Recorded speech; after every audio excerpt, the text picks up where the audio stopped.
The hotel bar was empty except for one man sitting in the corner booth, nursing a whiskey he hadn't touched. William checked his watch. 11:47 p.m. Harry was late. Or maybe Harry wasn't coming at all. Maybe this whole thing was a mistake. William's phone buzzed. A text from an unknown number. Back entrance. 5 minutes. Come alone. William stood, left cash on the table, and walked through the empty lobby of the Connaught Hotel. No staff questioned him. He'd paid them generously to look the other way. No security followed him. He'd insisted on coming alone, against all protocol and common sense. The back entrance led to a service alley. Dark, quiet, the kind of place where princes didn't go without protection. But this meeting required privacy more than it required safety. A figure stepped out of the shadows. Harry, wearing a baseball cap and a nondescript jacket, looking like any other American tourist, except for the eyes, Spencer eyes, their mother's eyes impossible to hide, even in darkness. The brothers stood 5 feet apart, not speaking. It had been 18 months since they'd been alone together. 18 months of public silence, private resentment, and a gulf that seemed to widen with every passing week. "You came," Harry said finally. "You said it was urgent." "It is." "Then say what you need to say. I'm taking a huge risk being here. If the palace finds out I met with you secretly—" "I know," Harry interrupted. "I know what it costs you. That's why I asked. Because if you came despite the cost, it means you're ready to hear the truth." William's jaw tightened. What truth? More allegations about the family? More dirty laundry for your next interview? "No." Harry stepped closer. "The truth about why I really left. The truth you've never let me tell you because you were too angry to listen." "I listened. You told the whole world. Oprah, Netflix, your book. You told everyone except the people who actually mattered. Because you wouldn't take my calls." Harry's voice rose, then dropped back to a harsh whisper. "I tried, William. I tried to talk to you before we went public. I sent texts, emails. I begged you to meet with me. And you ignored every single message. Because you'd already made your decision. You'd already chosen Meghan over the family. There was nothing to discuss." "That's not—" Harry stopped, took a breath, started over. "I didn't ask you here to fight. We've done enough of that. I asked you here because there's something you need to know. Something I've never told anyone. Something that will make you understand why I had to leave." William crossed his arms. "I'm listening." Harry looked around the alley, making sure they were truly alone. Then he said, "The palace tried to have Meghan institutionalized." William's face went blank. "What?" "In 2019, right before we announced we were stepping back, they approached me with a plan. A doctor, a facility in Switzerland. Very discreet, very expensive, very permanent." "That's insane." "You're lying." "Am I?" "Because it's exactly what they tried to do to Mom. Multiple times. Threatened her with psychiatric hospitals, with being declared unfit, with losing custody of us. It's their playbook, William.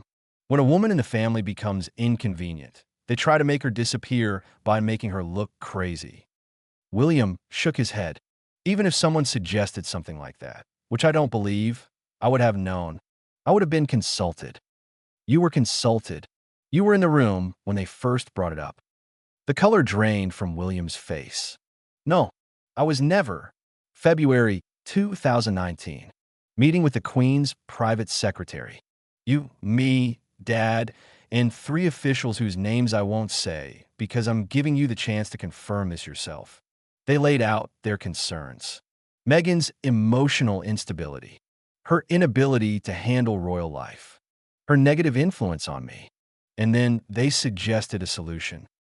William's mind was racing, trying to remember. February 2019. There had been so many meetings that year. So many discussions about Harry and Meghan's increasing conflicts with the press and the palace.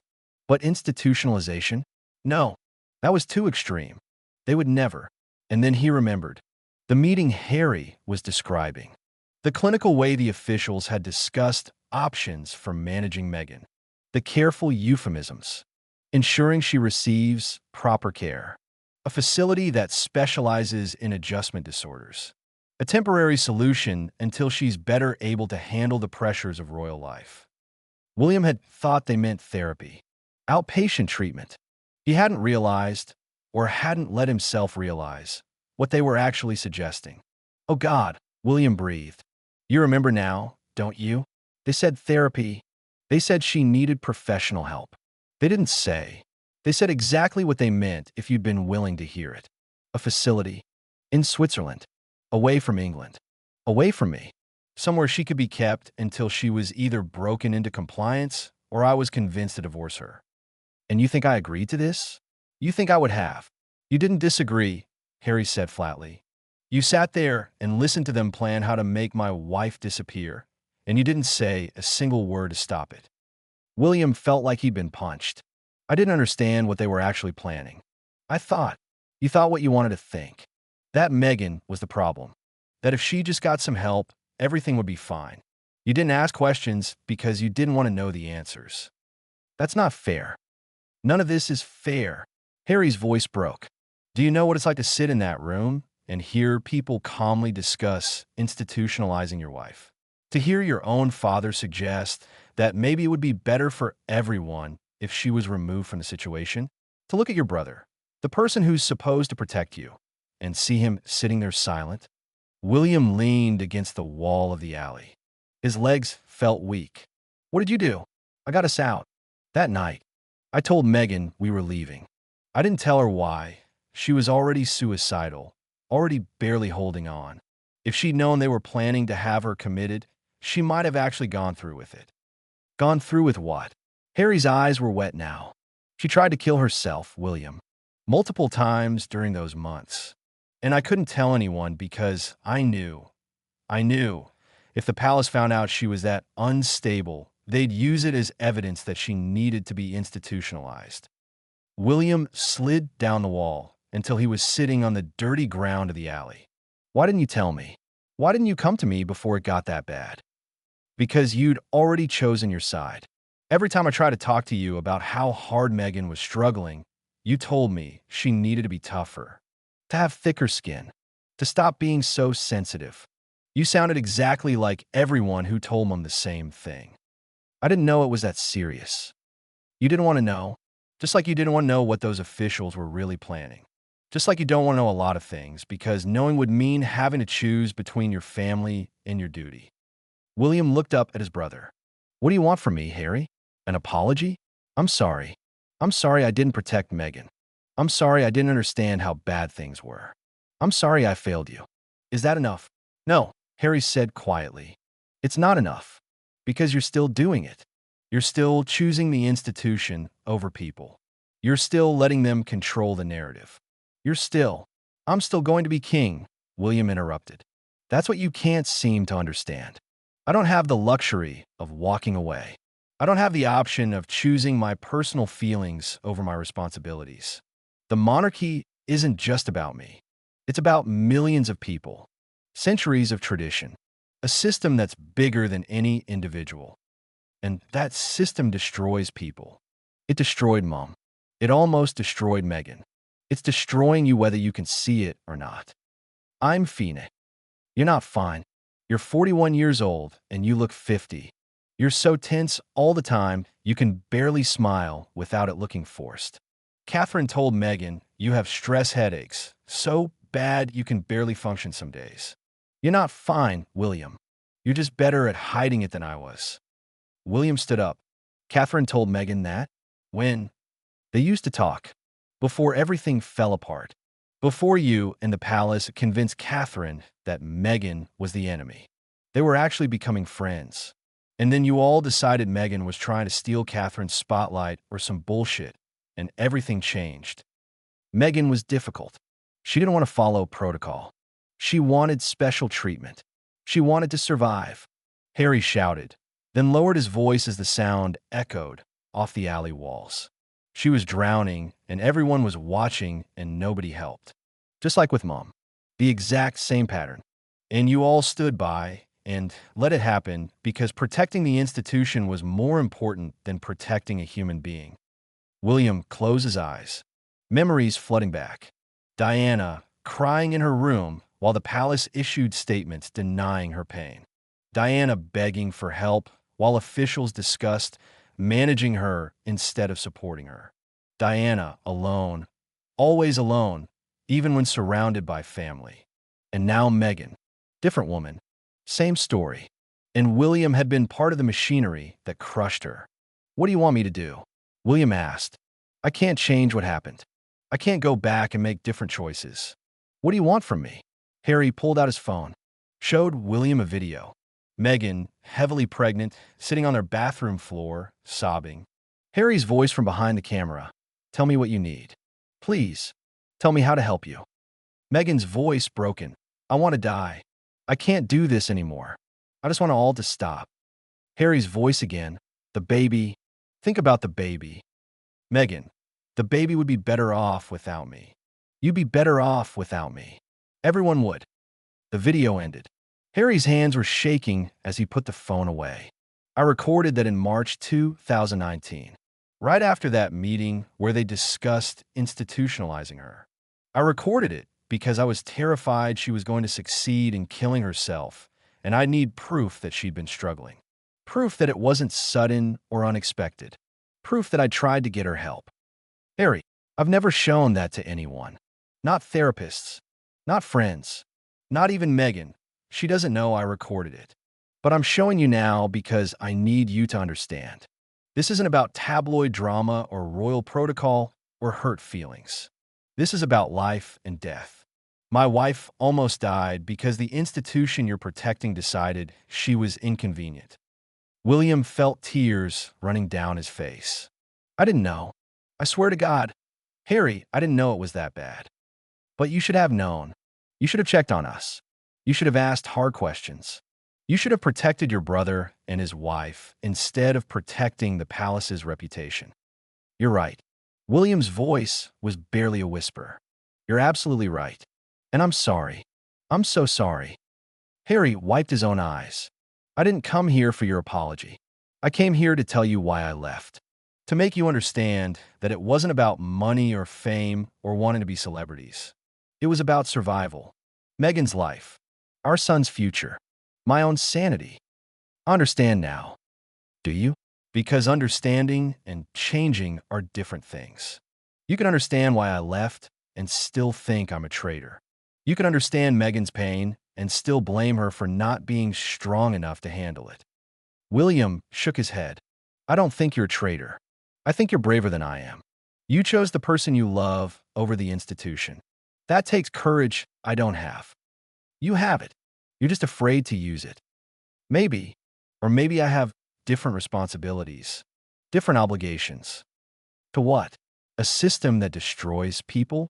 A tradition built on emotional repression and cruelty? What are you really protecting, William? William didn't answer. He couldn't answer. Because Harry was asking the question William asked himself late at night when he couldn't sleep. When the weight of his future pressed down so hard he could barely breathe. What was he protecting? And was it worth the cost? I have something for you, Harry said, pulling an envelope from his jacket. Another letter from Mom. Paul Burrell had it. He gave it to me last year. It's addressed to both of us, but I think you need to read it more than I do. William took the envelope. Diana's handwriting. His name and Harry's name on the front. What does it say? Read it yourself. But the short version is, she knew. She knew exactly what the palace would do to our wives. She knew they'd try to destroy Meghan the same way they destroyed her. And she wanted us to protect each other's marriages instead of protecting the institution. Why didn't you show me this before? Because you weren't ready to hear it. You were too angry, too convinced I was wrong. But now, after 18 months of silence, after losing your brother, after missing your nephew's entire life so far, maybe now you're ready. William opened the envelope, read Diana's words, and felt something break open in his chest. A grief he'd been holding back for years. A recognition of failures he'd been denying. An understanding of how thoroughly he'd betrayed both his mother's wishes and his brother's trust. When he finished reading, he looked at Harry. She asked us to protect each other, and I didn't. I failed you. I failed Meghan. I failed Mom. So what are you going to do about it? I don't know. I can't leave. I can't walk away from my responsibilities. But I can't keep doing this either. I can't keep choosing the institution over the people I love. Then find a middle ground. Be king someday, but be human first. Change the system from inside. Make it better for the next generation. Make sure Charlotte never goes through what Mom went through. Make sure George's future wife isn't destroyed the way Meghan almost was. William nodded slowly. How do I start? By calling me. Not texting through assistants. Not meeting secretly in alleys. Actually calling me. Talking to me. Being my brother instead of the future king who's too important to maintain relationships with inconvenient relatives. I could do that. Can you? Because it means choosing me sometimes. Choosing our relationship over palace PR. Choosing honesty over protocol. I could try. Trying isn't enough, William. Mom tried. She tried to make her marriage work. She tried to fix the institution from inside. She tried to protect us while playing by their rules. And it killed her. You don't know that. Don't I? She died running from paparazzi. Paparazzi who existed because the institution she was part of created public fascination with her. She died because the palace never properly protected her. Because they cared more about managing the story than ensuring her safety. So yeah, the institution killed her. Maybe not directly, but it created the circumstances that led to her death. William couldn't argue with that. He'd thought the same thing 1,000 times but never said it out loud. What do you want from me? William asked again. Specifically, what would repair this? Harry was quiet for a long moment. Then he said, acknowledge publicly that Meghan was treated unfairly. That the institution failed her. That you failed her. Take responsibility instead of letting her be the villain in the story. I can't do that. The palace would never allow. There it is, Harry interrupted. The palace would never allow. You can't even consider it without immediately thinking about permission from the institution. You're so controlled by them, you can't see it anymore. I have responsibilities. You have a brother. You have a sister-in-law. You have a nephew you've never met. Those are responsibilities, too. When do they matter more than the palace's PR concerns? William felt anger flash through him. Don't you dare suggest I don't care about family. I think about you every day. I miss you every day. But I can't just burn down the entire institution because you want me to admit the palace was wrong. I'm not asking you to burn anything down. I'm asking you to tell the truth. One statement. One acknowledgement that Meghan deserved better. That's all. That statement would open floodgates. Every criticism of the palace would be validated. Every conspiracy theory would seem credible. The monarchy's reputation would. Would what? Take a hit? And that's more important than repairing our relationship? Than giving Meghan some justice? Than honoring Mom's wish that we protect each other's marriages? William closed his eyes. Harry was right. Harry was absolutely right. But the cost of being right was so high. The consequences so severe. Give me time, William said finally. I can't make these decisions standing in an alley at midnight. I need to think, to talk to Catherine, to figure out what's possible. Catherine will tell you to protect the institution. She always does. That's not fair to her. She's trying to survive this system too. Then maybe you should both start questioning whether survival in this system is actually worth it. William looked at his brother, really looked at him. Harry seemed lighter somehow. Despite everything, despite the exile and the press attacks and the family estrangement, Harry seemed freer. Happier. Like leaving had lifted some weight William still carried. Do you regret it? William asked. Leaving? Never. Best decision I ever made. Saved my wife's life. Saved my own sanity. Gave my children a chance at something like normal. The only thing I regret is losing you. Losing the brother I used to have. I'm still here. Are you? Because most of the time when I see you on TV or in pictures, I don't recognize you. You look like a stranger playing the role of my brother. Like the real William got lost somewhere, and what's left is just the heir performing duties. The words hit harder than any accusation.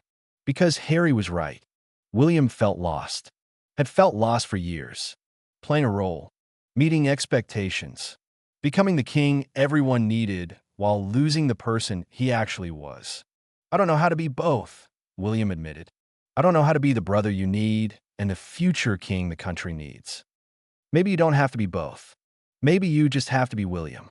And trust that being yourself, being honest and vulnerable and human, is exactly what the monarchy needs. Mom thought that, and look what happened to her. Mom was ahead of her time.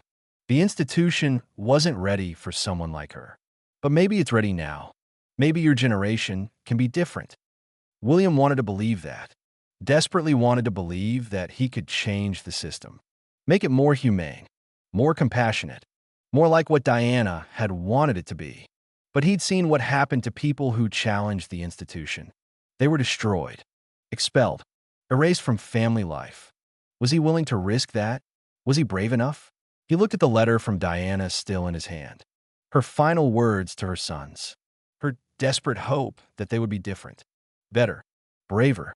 I'll think about what you said, William told Harry. About the statement.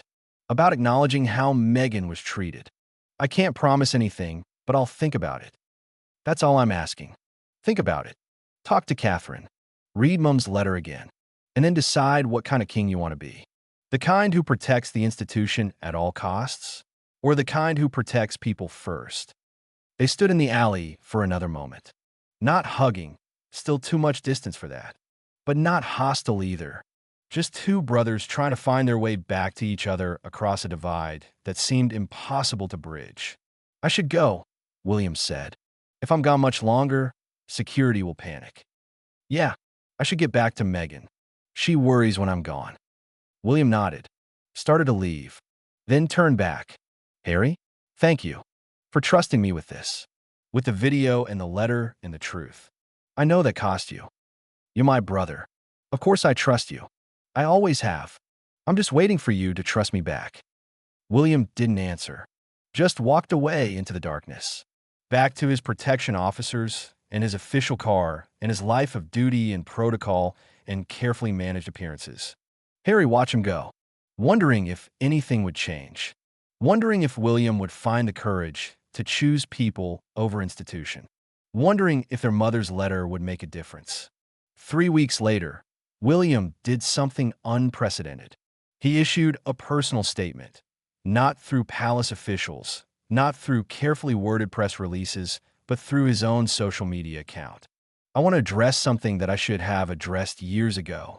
When my brother and his wife decided to step back from royal duties, they did so because they were struggling, not because they were difficult or couldn't handle royal life, but because the institution failed to protect them. I failed to protect them. My sister-in-law deserved better from all of us. From the palace, from the press, from me. She came into our family with hope and love, and we failed to give her the support she needed. For that, I am sorry. This isn't about taking sides or assigning blame. This is about acknowledging truth. And the truth is that the monarchy, an institution I will someday lead, needs to change. We need to be more compassionate, more protective of the people within our family, more willing to prioritize human well-being over tradition and protocol. I hope that by acknowledging our failures, we can begin to do better. For my brother and his family, for my own family, and for anyone who comes into our family in the future. I love my brother. I miss my brother. And I hope that someday we can repair what's been broken between us. Not for the public, not for the institution, but for us. Because being brothers matters more than being royal. The statement sent shockwaves through the media. The palace was furious. But William didn't retract it, didn't apologize for it. Just let it stand as truth. Harry called him that night. You did it. You actually did it. Yeah, William said. I did. Why? Because Mum asked us to protect each other. And for the first time in a long time, I chose you over the institution. It felt right. Thank you. Don't thank me yet. I have no idea what the consequences are going to be. Whatever they are, we'll face them together. That's what brothers do. And for the first time in 18 months, William smiled. Really smiled. Yeah, That's what brothers do. The midnight confrontation in a London alley had changed everything. Not overnight, not completely, but enough. Enough to start healing.